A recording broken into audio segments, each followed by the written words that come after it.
always a manifold way in which people make use of the spiritual processes. For some people, in many places, spirituality and all the spiritual… what do you call them? What are those talks called in Hindi? Pravachans. All that pravachan, everything is just an escape from the mother-in-law or cooking. For some, it's an intellectual entertainment. For some, they're seeking to learn something. They want to know something new.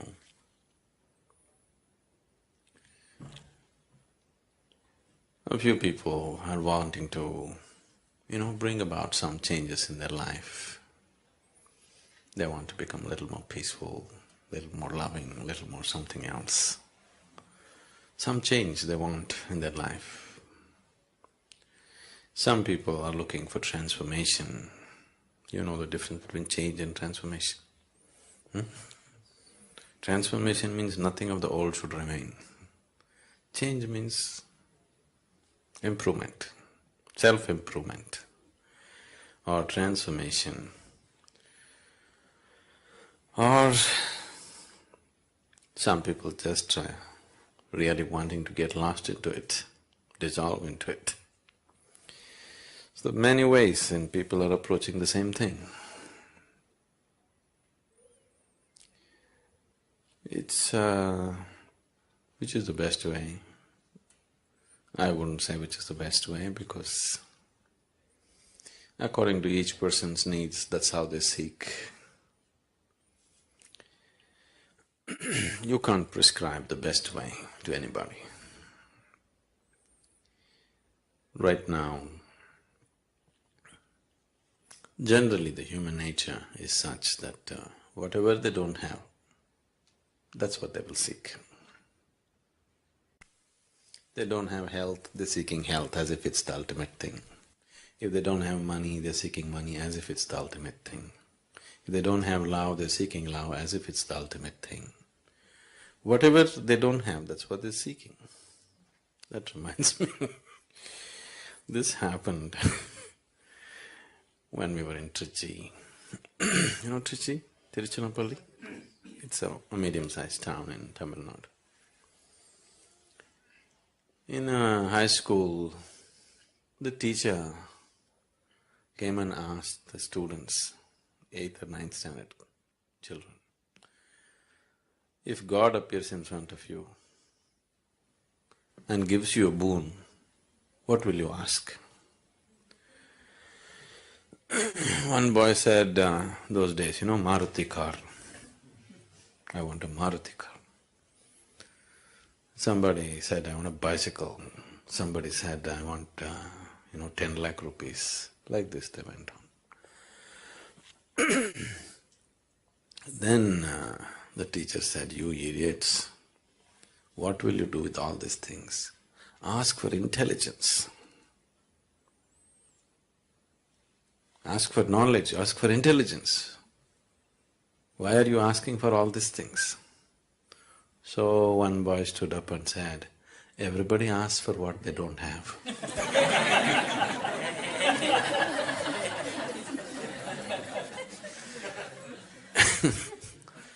So, everybody is seeking what they don't have, isn't it? Now if you go by this, when a human being goes by this process of asking for what he doesn't have, then it's an endless process. Because what is it that you have? What you have is so little. If you go on asking for what you don't have, you need 1,000 years and still you will be nowhere.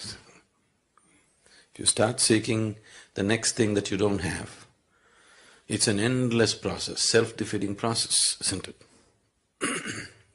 It seems to be taking you somewhere, but it doesn't take you anywhere. So, what is this about?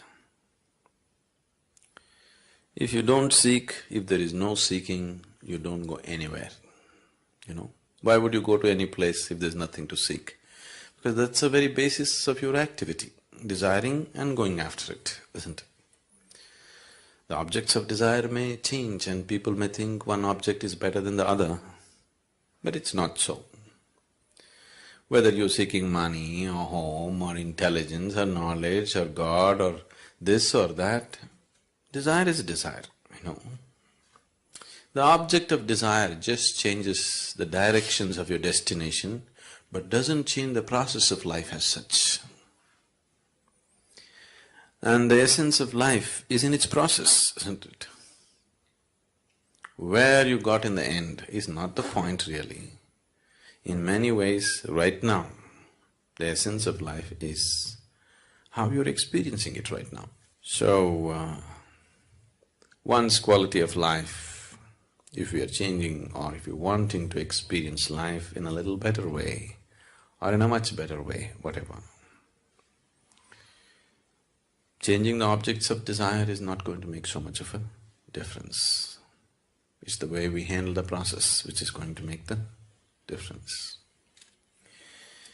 But even if life becomes very pleasant and beautiful experience, it has to happen for every human being. But even if it happens, still you will see there is something within you which doesn't want to settle for just joyful life either. You're very happy, and after some time, even that doesn't seem to be enough. Because happiness is missing, right now the whole life seems to be pursuit of happiness. If you're joyful, then you will see it's not enough. In fact, if you're very happy, you will do many more things than when you're unhappy. Isn't it so? Because now you're charged and now there's nothing pulling you back. You have all the enthusiasm to go about and do lots of things. So there is something that this life is longing for. It's not a desire, it's its destination. It is not something, a desire that you created or I created. It is just longing to go towards a certain destination. The only choice that we have is either to move towards this destination consciously or unconsciously. Anyway we are moving. Whether to go towards it consciously or unconsciously. If we are dragged towards something unconsciously, even if we are dragged towards heaven, we will suffer the dragging, isn't it? Yes? Now we grab you and we'll drag you out. You don't know where you're being dragged. You will suffer this. We will take you and put you on a beautiful beach. But that's later. But right now, all along from here to there, you are going to suffer it terribly, isn't it? So if you walk towards anything or if life drags you towards a certain direction and you are unconscious about it, you will suffer the process immensely. So if you look at it consciously, if you go towards it consciously, then the process becomes beautiful. That's all the choice we have really. And once we are conscious, we naturally hasten the process. Whatever we are unconscious of, and that level we suffer, you must understand this. See, right now you're driving on the street. You're completely unconscious of who is coming behind you, who is coming in front of you. Now you are going to get into one kind of physical suffering. Because you are unaware of the physical reality, physical suffering will come, something is going to break, isn't it? Now, you are unaware of what is happening in your body, another kind of suffering will come. You are unaware of what's happening in your mind, another kind of suffering will come. You are unaware of what's happening in your family, another kind of suffering will come. Similarly, wherever you are unaware, that level of suffering will come to you. Is it so? You're getting… this is a holiday, you're getting dead serious.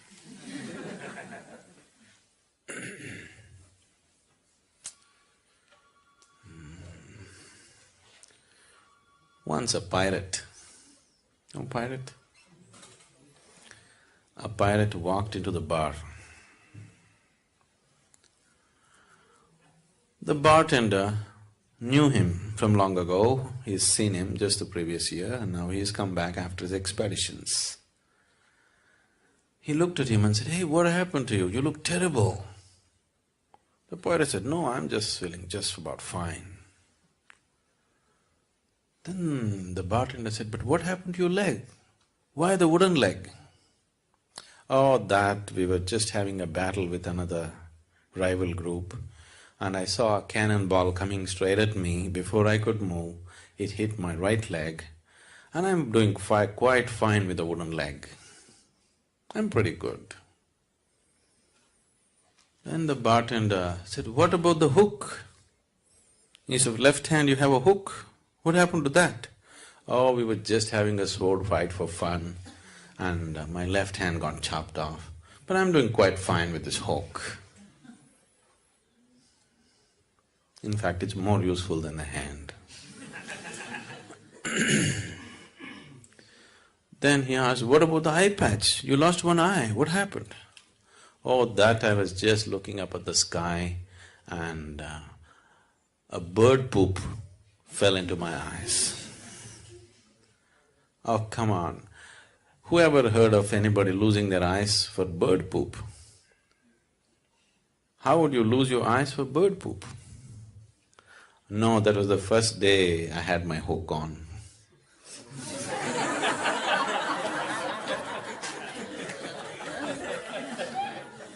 Whatever you're unaware of, there you suffer, isn't it? There, that brings suffering to you. So, we're talking about awareness, awareness, awareness. Awareness is not something that you do actually. In fact, the less you do, the more aware you become within yourself. The less your activity becomes inside, what you call as me, the less that becomes, the more your awareness becomes. The less your personality becomes, the more your presence becomes always. Personality means you have to do a lot to keep it up, isn't it? Yes. Most of the activity that you're doing to keep up your person is unconscious, but you're doing enormous activity to maintain a certain personality, isn't it? If that activity gets lowered, suddenly awareness gets heightened, because awareness is not something that you do. The very life is awareness, isn't it? The very basis of life is awareness. You know that you're alive only because you're aware, isn't it? If all awareness disappears, at least on this level, we can call it death. So, spirituality is not something that you do. If you stop doing all your nonsense, you're spiritual. You know? Unnecessary nonsense if you stop, spirituality is, it's not something that you have to do and make it happen or create it. It's not so. But still, why… if that is so, why am I doing my pranayam in the morning? Oh! Even in a resort they made us do it.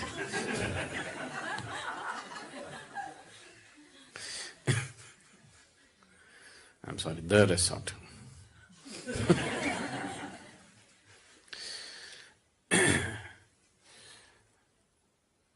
That's because there is no breaks in your activity. What you do within yourself, you have no breaks on it. So,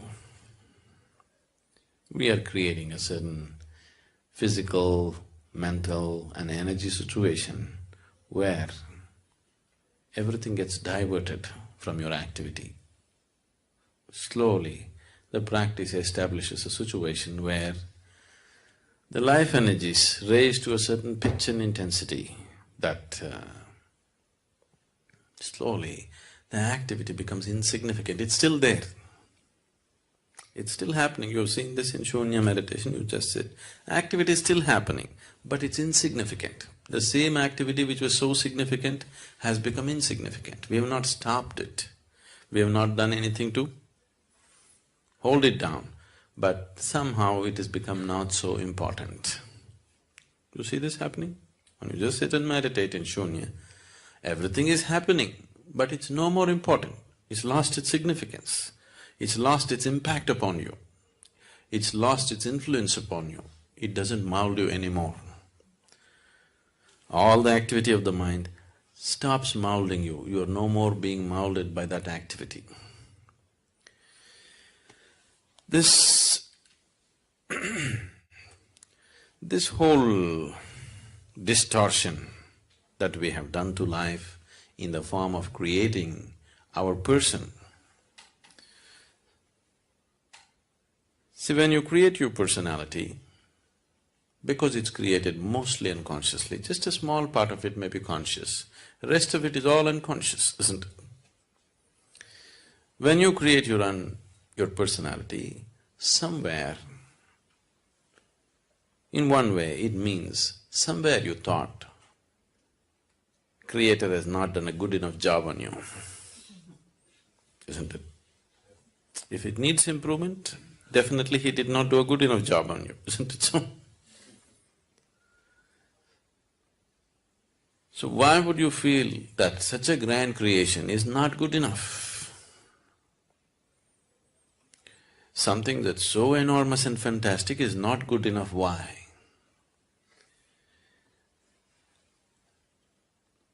Because in this simple process of self-preservation, there is a simple basic process which is built into every cell in our body. Every worm, insect, animal has this, we also have it. This simple process of self-preservation, we don't know where to contain it. It has just spread itself into everything. Because it spread itself into everything, you have to create a small person of yourself who will defend himself all the time. As we've been looking at in the programs, the only thing that needs preservation is your physical body. Your personality, we must maul it every day. It should be okay, isn't it? If every day if you can make mincemeat out of your personality, you could create another one tomorrow morning, isn't it? Isn't it so?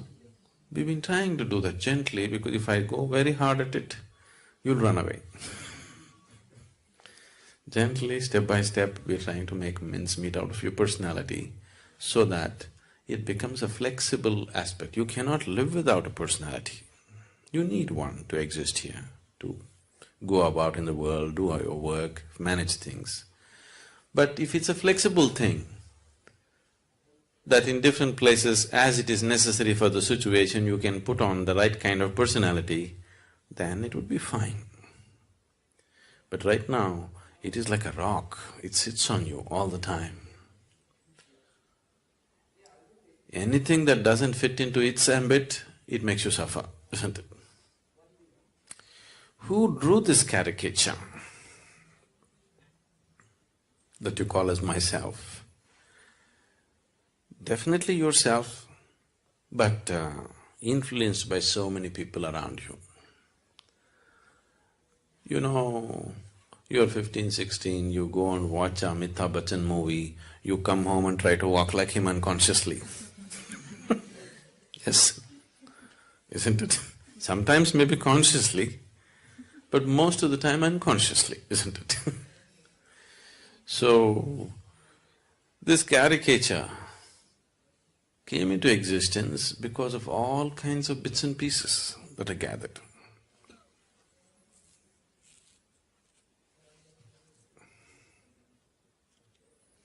It happened when we were in school. There was a boy who was studying with me, who had an excellent hand, he could just sketch anybody with whatever kind of distortion he wanted. So, there was one very hated geography teacher.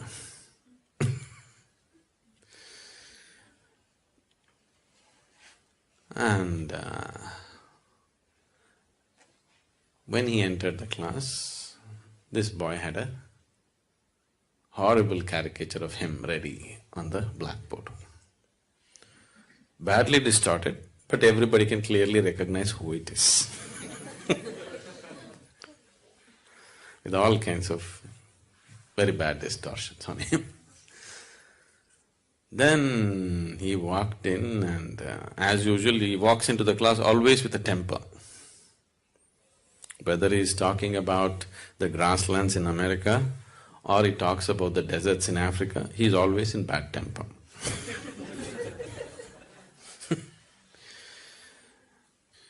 The moment he saw, he just…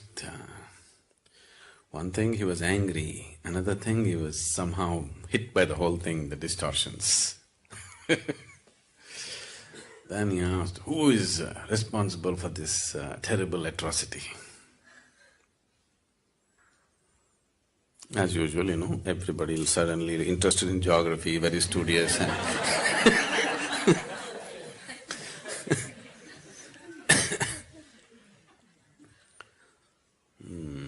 Then he repeated again, who is responsible for this atrocity? He thinks it's an atrocity. We thought it was an appropriate thing. Then somebody made up their mind and stood up and said, we really don't know, but it should be his parents.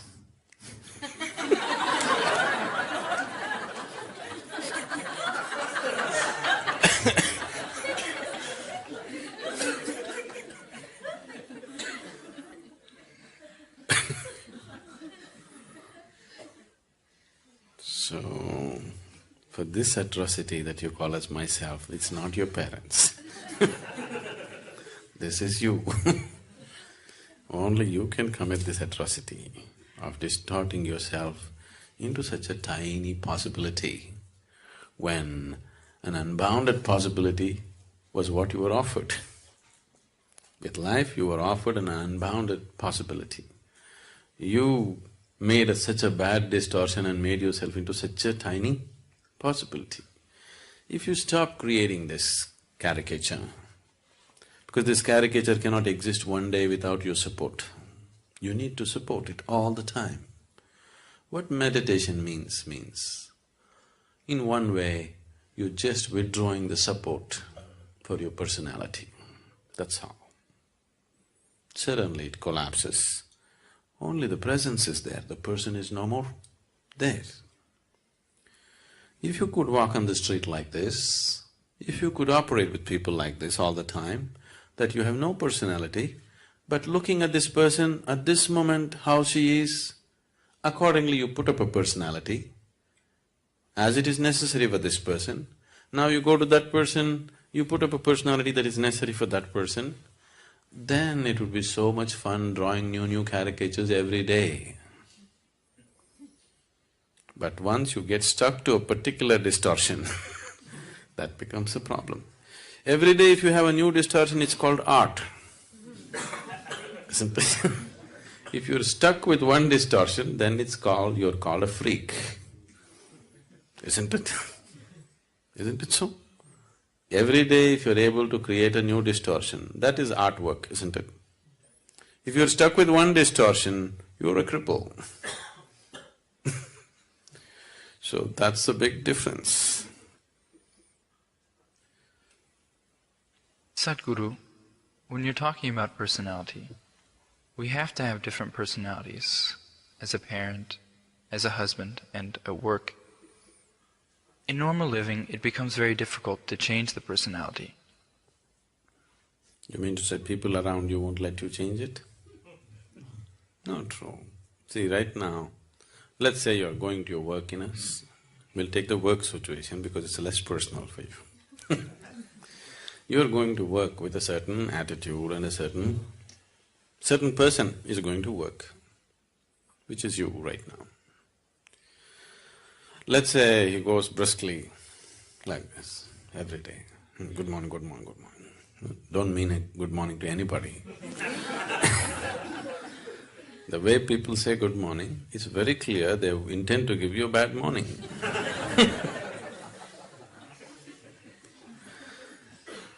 So, Suppose you are going like this.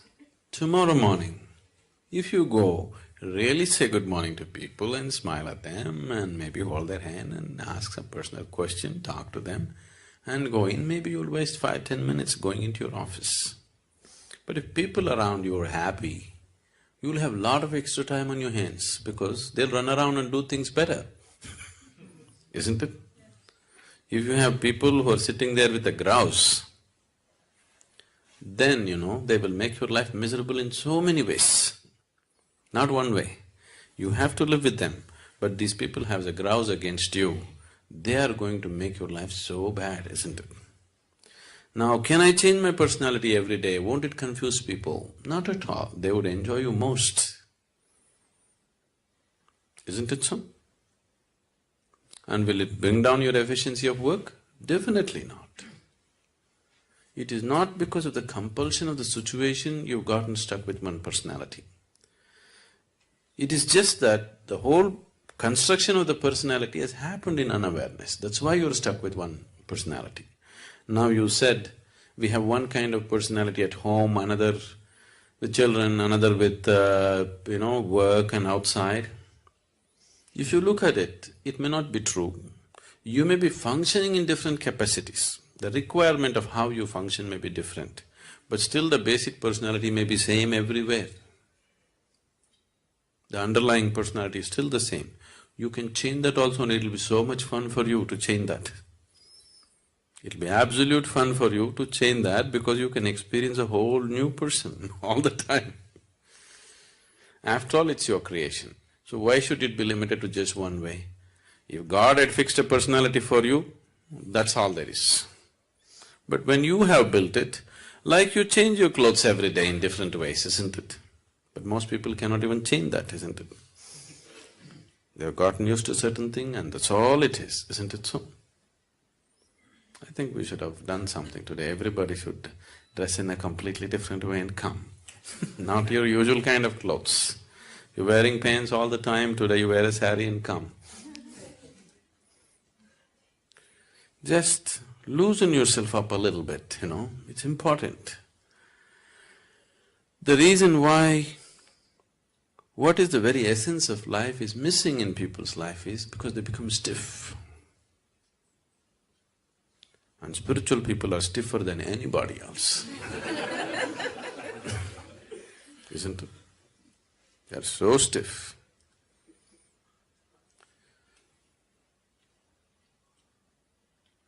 Still doesn't answer your question. There can be changes in the behavior, but your personality remains the same. It remains the same.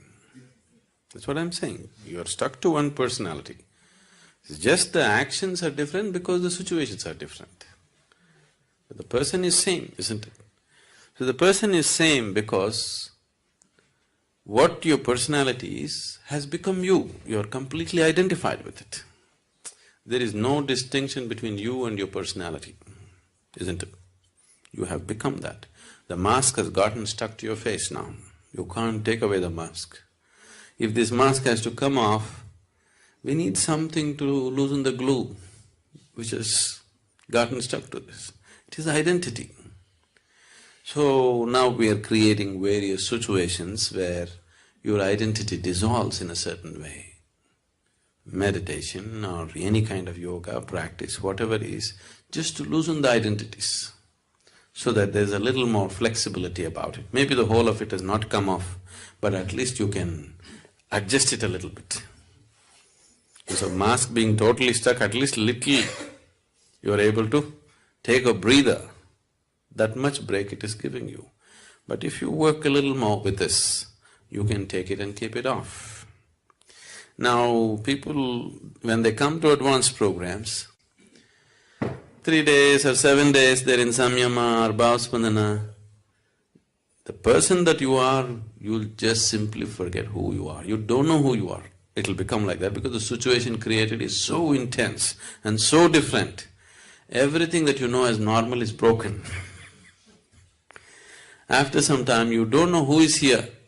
After the program is over and you come back, you just wonder, is it me who went through all that? Most people can't believe that they actually went through samyama and came. Simply because it's created like that, the whole situation. Not only the meditation process, the situation also is created in such a way that it doesn't assist your personality in any way. The whole thing is to take off all the supports, because your personality cannot exist for a moment without your support. If you involve yourself in any intense activity, it could loosen up a little bit. But that is haphazard. For example, let's say you go and play a game. Those moments of total involvement, you may lose your personality. But that is a haphazard way of attempting it. Now we are looking at how to approach it scientifically, how to dismantle all the scaffolding that is holding it up. If you have noticed this, people who are very, very committed and enjoying the process of working, they always have more flexible personalities than people who are working towards a goal. Is it so? Have you noticed this? Because just the involvement with the work, total involvement, those moments the personality becomes little loose. But people who are working towards a goal, that they want this to happen, those people have strong personalities always. The fundamental basis for your personality, the building blocks for your personality is likes and dislikes. I like this, I don't like this. A complex system of likes and dislikes is what your personality is, isn't it? See, what's the difference between you and the next person? Your likes and dislikes are different, isn't it? Now, the basis of yoga is just this, to help you beyond these likes and dislikes.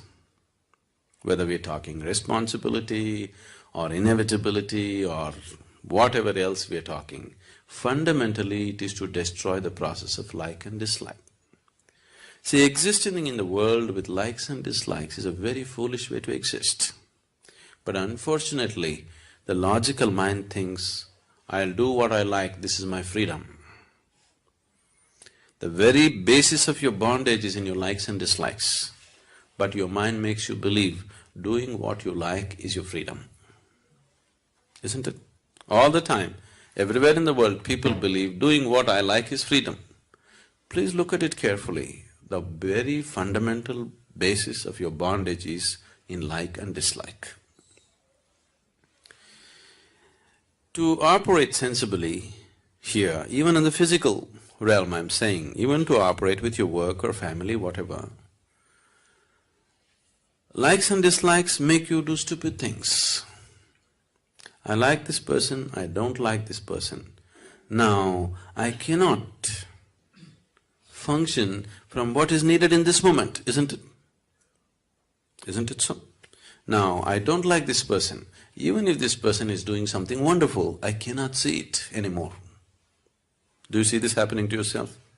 I like this person. Even if they're doing terrible things, I cannot see it anymore. Isn't it so? Because the moment you get trapped in this like and dislike, you have no discretion. You lost your discretion. Your intelligence is forsaken. Your awareness is simply impossible once you get trapped in likes and dislikes. The moment you say, I like this, getting identified with it is very normal. It's a natural process. You don't have to say, I'm going to identify with this light bulb. If you just say, I like this light bulb, you get identified with it. The process will just happen. See, life is set up in such a way for you so that life happens automatically. You just have to sit here and enjoy the bounty of life. But now the problem is, we are setting this forth in a wrong direction, so it is creating suffering. Suppose if it was all in your hands, you have to like it, you have to get involved with it, everything is yours. It would be a terrible effort to live, isn't it? Now it's all set up well, the whole software is so well set up. If you just say, I like this, getting involved in it, dreaming about it, this, that, everything just happens by itself, isn't it? Everything that is necessary to take you in that direction just happens, isn't it so? So, this is just life assisting you. But it has no discretion. If you like hell, it'll take you to hell. It happened once.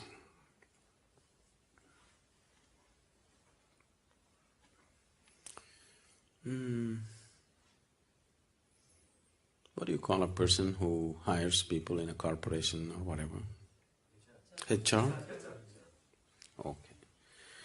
The HR director in a corporation died and went to heaven.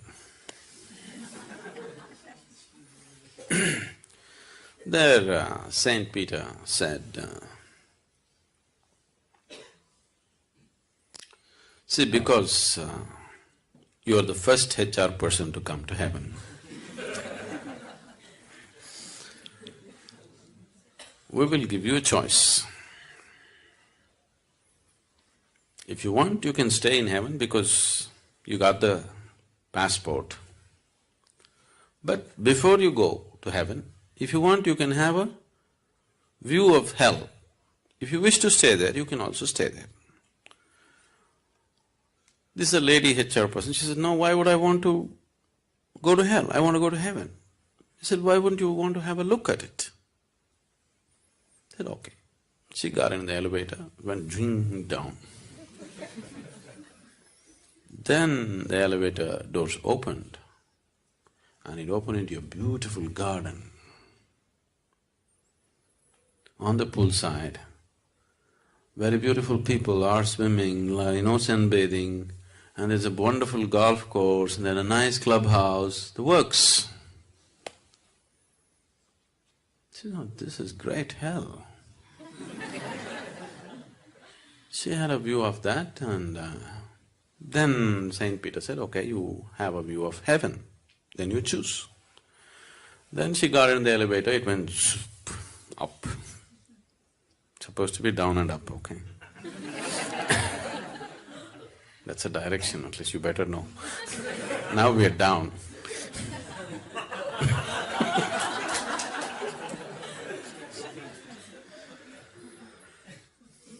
So, there they opened the doors and then she saw lots of clouds, people just floating in the clouds, playing harp and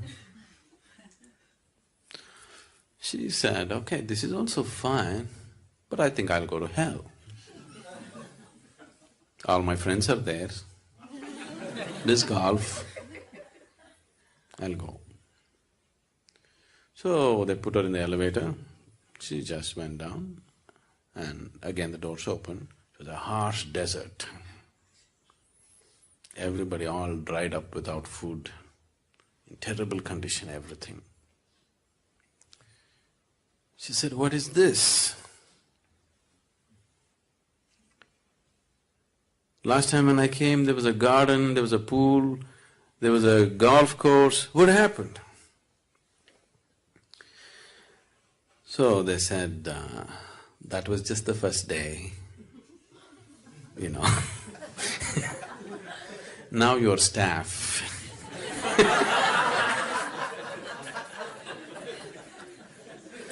That was the interview. Now you're staff. All your life you did this to people, so this is your choice.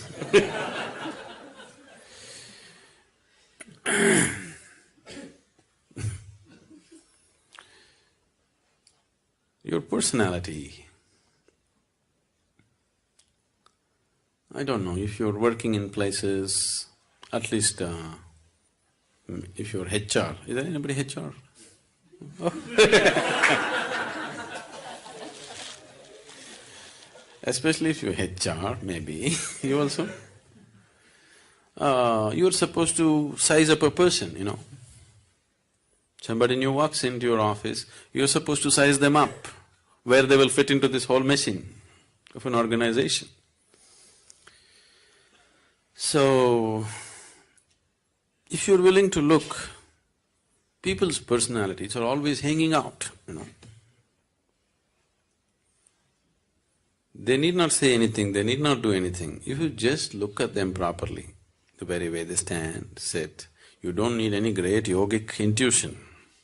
Simply a simple observation of a person, the very way they stand, the way they hold their hands, the way they smile, the way they do things, their personality is just hanging out of them. So it's so obvious to everybody except to yourself, you know. That's the whole thing. Do what you don't do. I think you must look at yourself very carefully because the children are picking up everything rapidly and they'll exaggerate everything that you're doing.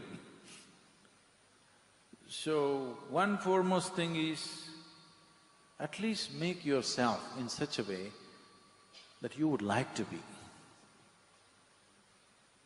Somebody may not approve, it doesn't matter. At least you made yourself in such a way that you like the way you are. Gurus… No, women will not make good gurus, nor will men make good gurus. Unless you know how to be beyond the two, you can't be this. If you're a man or a woman, if you're stuck with your gender, then there's no chance of being a guru because you're looking at the mechanics of life in a completely different way. You're just looking at life as life. All the problems on the planet is simply because everybody has their own mission. And these missions are creating variety of conflict. If all of us sit here without any mission, mission means an assumed position of importance and agenda, individual agenda. If all of us can sit here, what is a human being longing for? Every human being. All of you, wherever you are right now, you would like to be little more than what you're right now, isn't it so? Hello? Yes. If that little more happens, what? Little more? If that happens, what? So it looks like in installments you're going towards something. How much more would settle you for good? Let's look at it right now.